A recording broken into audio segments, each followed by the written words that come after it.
Welcome to the Finance Marketing Podcast, a show that empowers finance professionals to market their businesses in ways that feel good and actually achieve results. I'm your host, Hillary. I've been working with folks in financial services to develop marketing strategies that work and create results-oriented marketing content since 2020. And I've learned a lot about what works in finance marketing, what doesn't work, and where financial services pros get stuck. Join us each Friday as we explore real, effective ways to market your finance business and connect with folks who truly embody your ideal clients.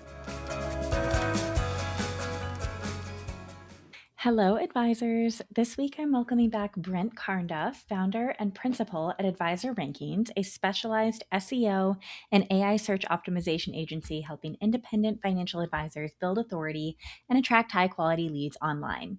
Now, Brent has spent over 15 years mastering how search engines work, and that expertise now extends into the world of AI search, where he's developed his proprietary CReD Visibility Framework specifically for financial advisors. Now, if you caught Brent's first appearance on the show, you know that he brings incredible clarity to a topic that can feel overwhelming and constantly shifting. So this time around, we're digging into exactly what's changed in SEO now that we are firmly in the AI search era. And it's a lot.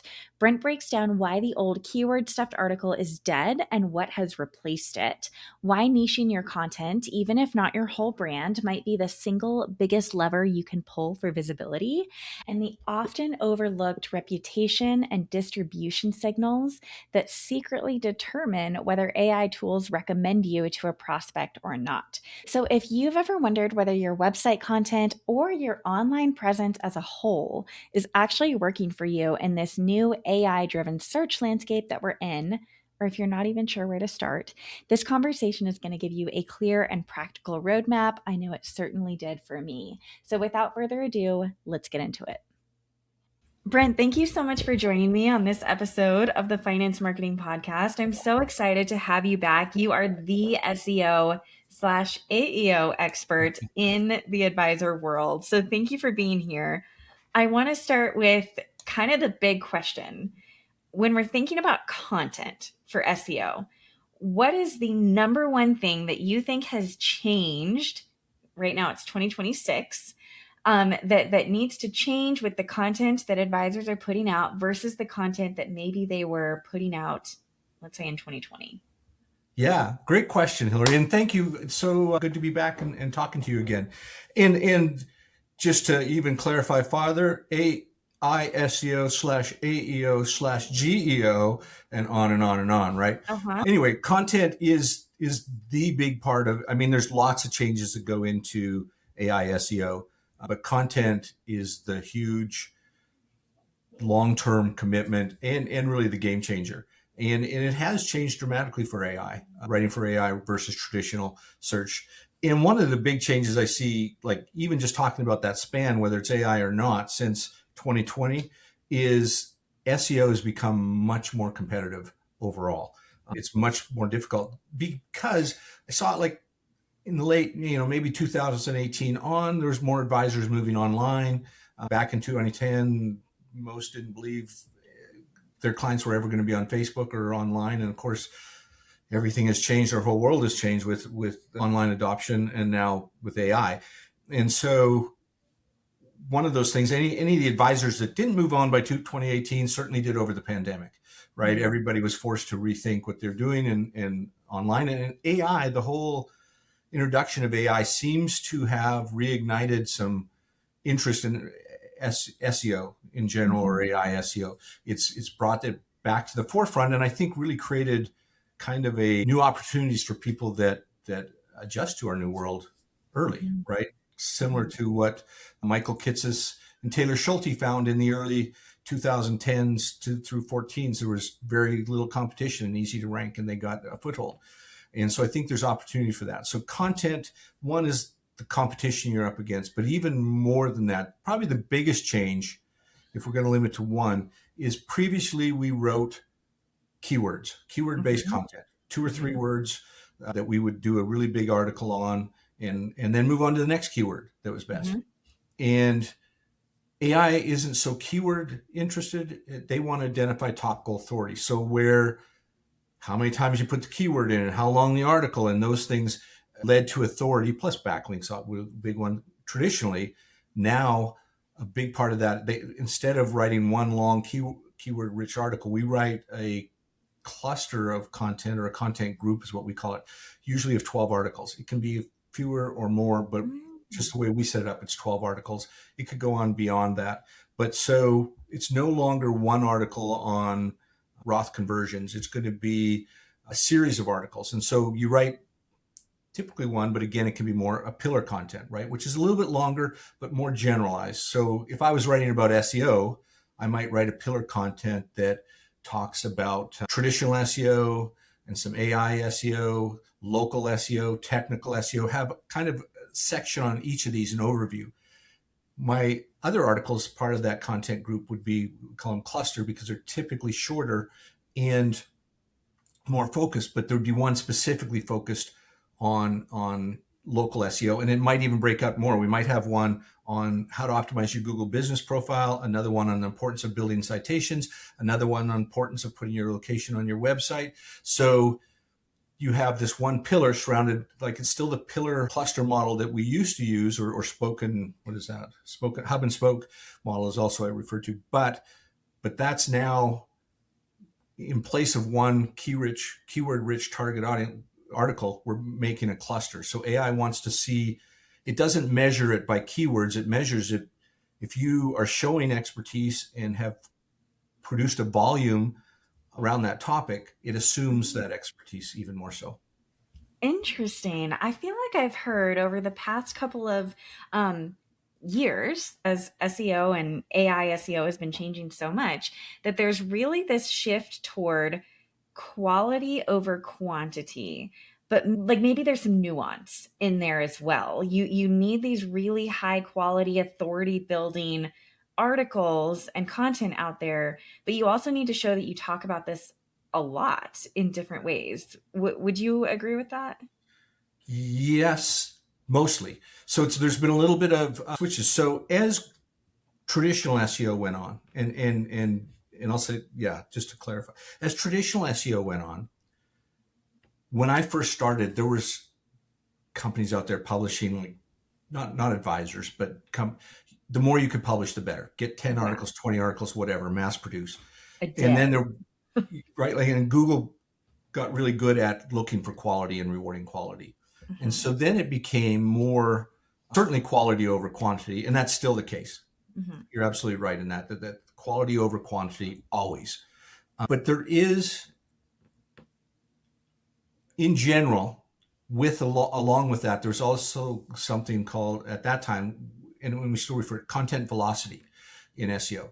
So for traditional search, you needed, before you'd be recognized, you needed to be published a fair volume of content. It had to be quality content. It didn't have to be all thematic around one subject or whatever. It could be whatever keyword articles you wrote, but it would take a while to build that up.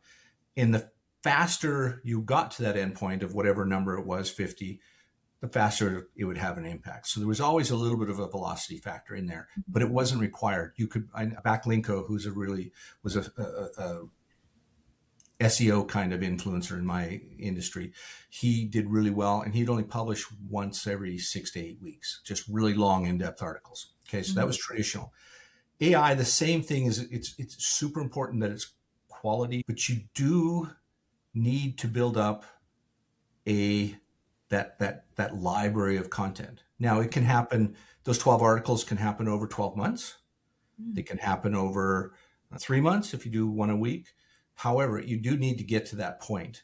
And one thing that's interesting, a challenge, maybe, or an opportunity in AI, is that although Google wanted updates on your site, wanted to see that it was fresh, AI is very much on the freshness factor.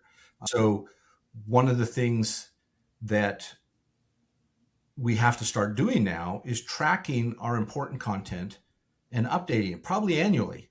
If you have a really big pillar piece that's really super important to you, you should go update that every year and refresh it, add new content, change the dates, and then republish it again. Say this was first published in May of 2025. It's been updated for clarity into accommodate the changes in the laws in 2026 and publish it again as of that new date. So much so that like we see, reviews, we know reviews even lose their start to become stale after 6 months. So you need to kind of keep doing that. It's the same on the website. You need to be updating and new stuff and with existing content. So there is a need to keep going and to publish not necessarily frequently, but consistently. Okay. If that makes sense. And volume does still help, but it's a limitation to all of us, right? We all have other jobs and, and stuff to do, other things to focus on. In an ideal world, how often would an advisor who is going all in on SEO, let's say for maybe the first time, maybe let's say right now their website is 6 months old, maybe they have 3 blog posts up there, and that's about it. Yeah. How often would you recommend they add content to their website over the next 12 months if they want to start being recommended? So there's 2 parts to that. The ideal world, and I try to live in my ideal world. I would publish once a week. Okay. Now, there's the ideal world and there's the best practice in reality, right? If you can't do that, and most can't. We work with one advisor that does that. But most, right? And it's a struggle for all of us that run businesses. What we used to offer, our packages used to be open. We would tell advisors, the more often you publish, the better, but whatever pace you want to do. Almost all of them selected 1 article a month. Yeah.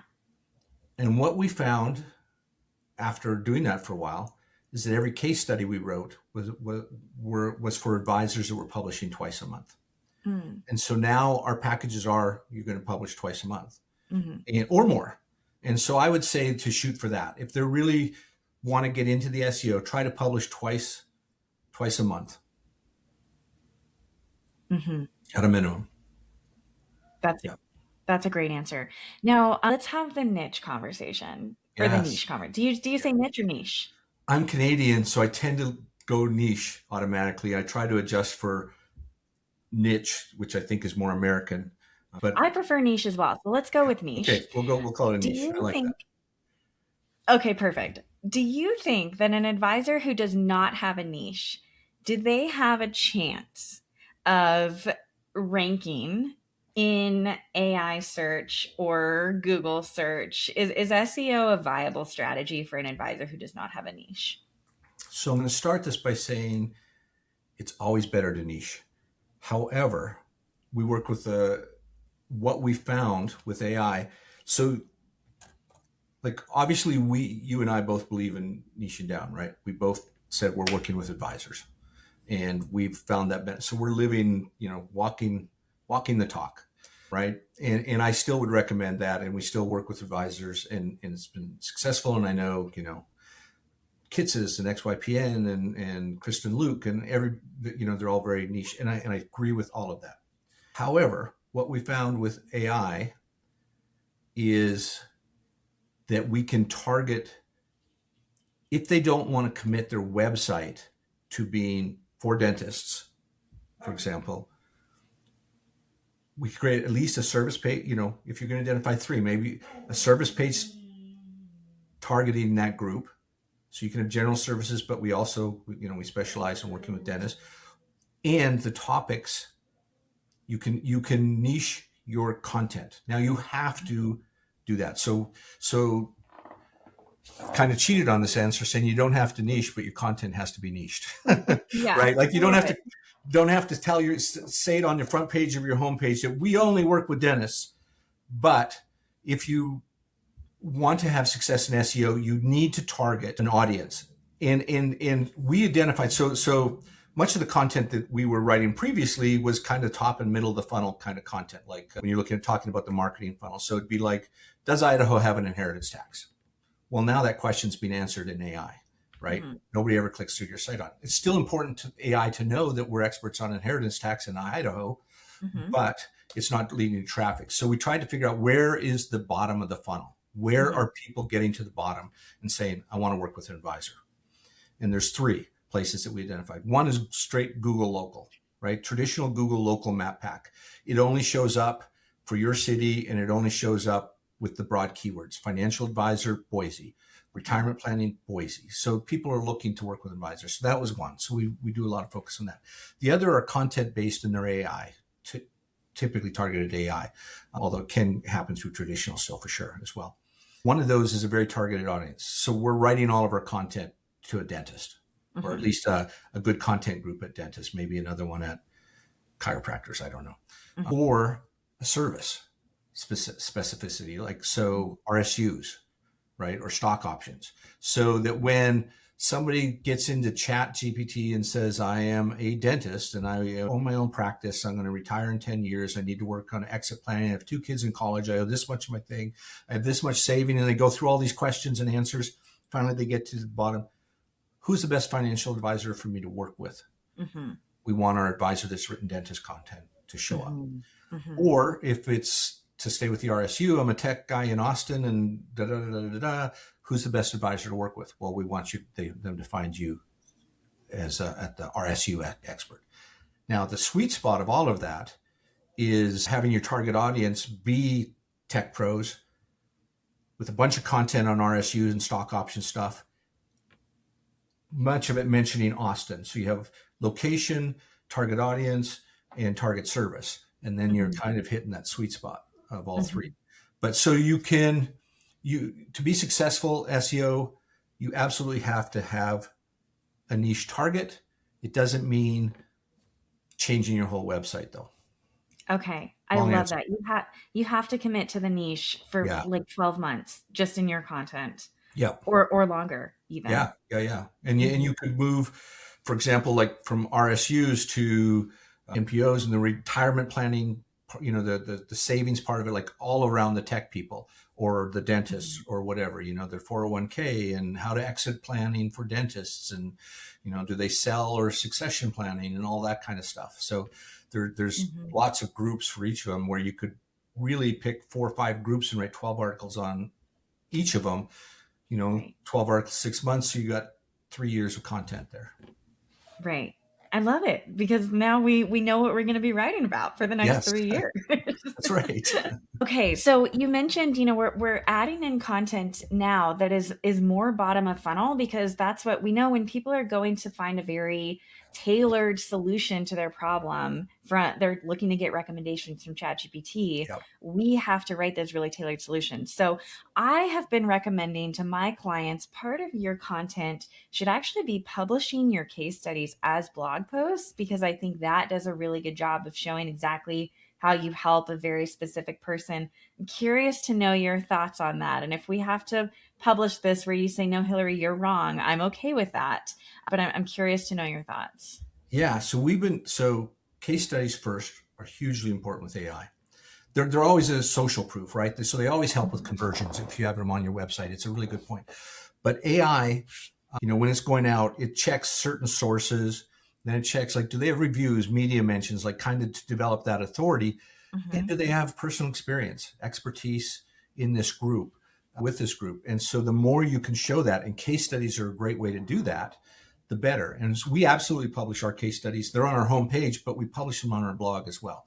And I would encourage advisors to do that. But case studies, real world stuff is really important. So when we're working with our advisors on content, we give them either a written article or an outline about this topic, but we absolutely encourage, put yourself in there. If you have case studies, experience, other stuff that we don't include in that, it's not necessarily, topic rich content areas, it really does help still with both conversion and SEO still. Yes. Yeah. So I would absolutely do that. Now, Brent, I also know that you have a really interesting framework that you use with your clients and you teach to your clients, the CReD framework. Can you explain that a little bit? I think it does a great job of giving an overview of what all goes into great SEO content. Yeah. So the CReD frameworks are AI framework. And it really, just to clarify too, traditional SEO is still very, very important. It's the foundation of all SEO. And what AI has done is required a layer of extra optimization on top of the traditional stuff.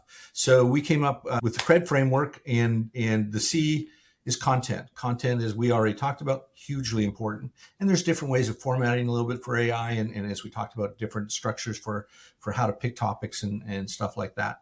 The R and the little lowercase e is reputation.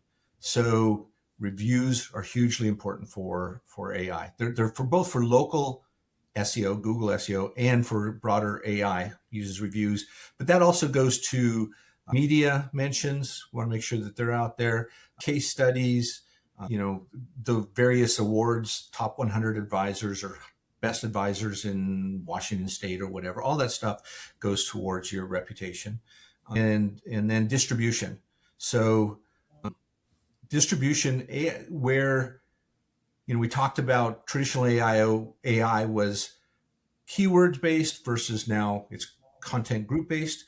Traditional AI authority was very much based on backlinks, where on traditional AI it's on mentions. So just to understand the difference, if in 2 years ago, pre-AI, you got mentioned in a Wall Street Journal article, okay, and they didn't link back to your site, it would be great for your PR, but it wouldn't help you with your SEO at all. Now, if you get mentioned, it's just like a backlink would have been in the old days. So the other thing AI wants to do is it's going to check different sites around the internet. And you probably have seen that, like, it likes Reddit, it likes YouTube, it likes LinkedIn. Within the financial world, we see there's other sites that it likes as well, financial specific directories. And so it's important to be part of those.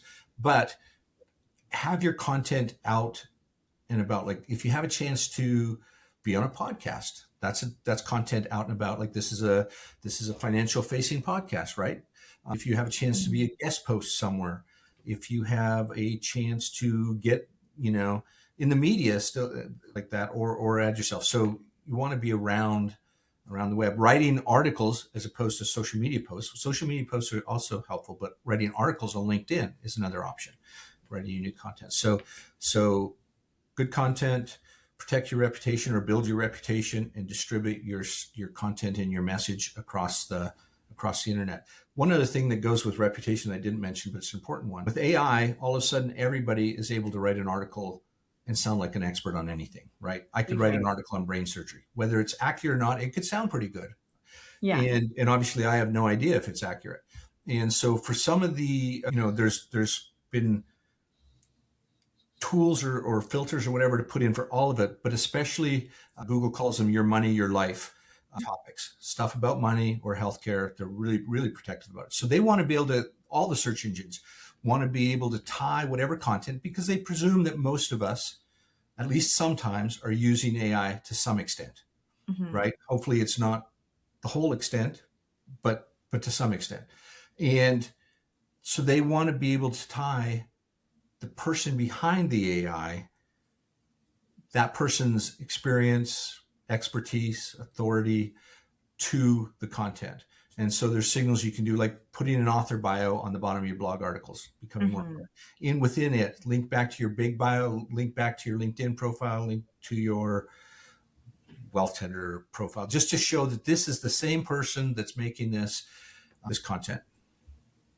I love that. That is so smart. I hadn't actually thought about that before, of like, what signals is AI searching for to make sure that you actually know what you're talking about. Yeah, so it's a big one, right? It is a really, really big one. You want to know that that's part of it. Well, Brent, is there anything that I haven't asked you yet about content specifically for AI SEO that you think is just really, really important for people to know?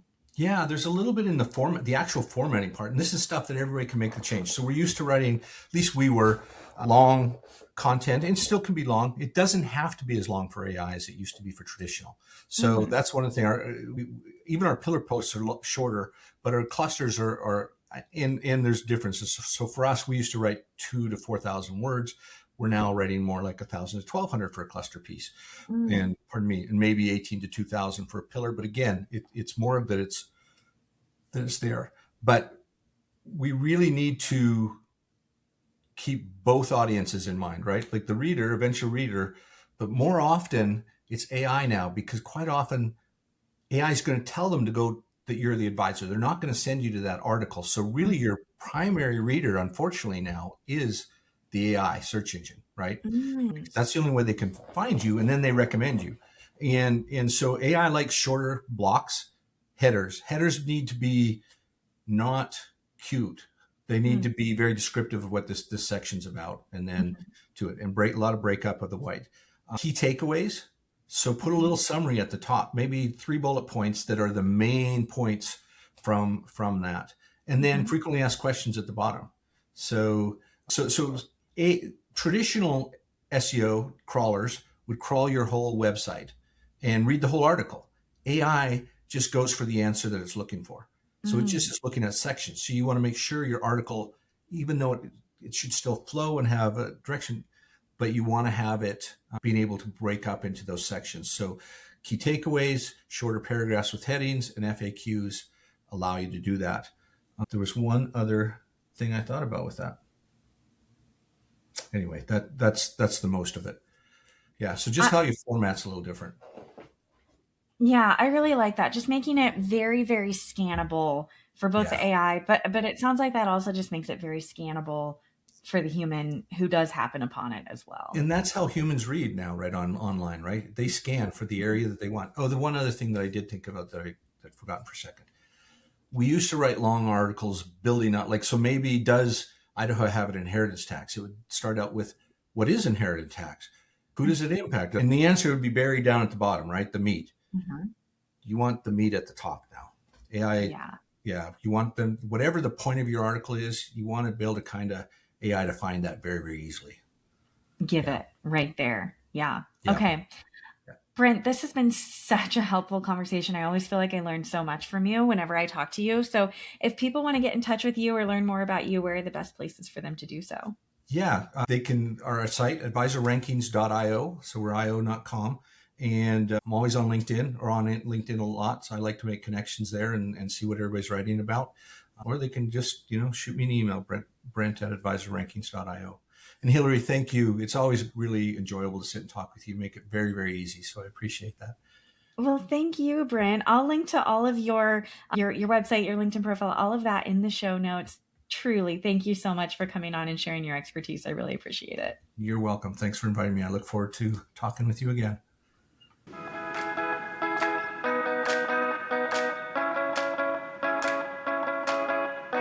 Thank you so much for joining us on this episode of the Finance Marketing Podcast. If you're eager to market your business in a way that feels good and actually gets results, sign up for the Finance Marketing Podcast newsletter in the show notes so you never miss another episode. If you liked what you heard today, please be sure to subscribe to the show on your favorite listening app and leave a review on Apple Podcasts. We'll see you back here next Friday.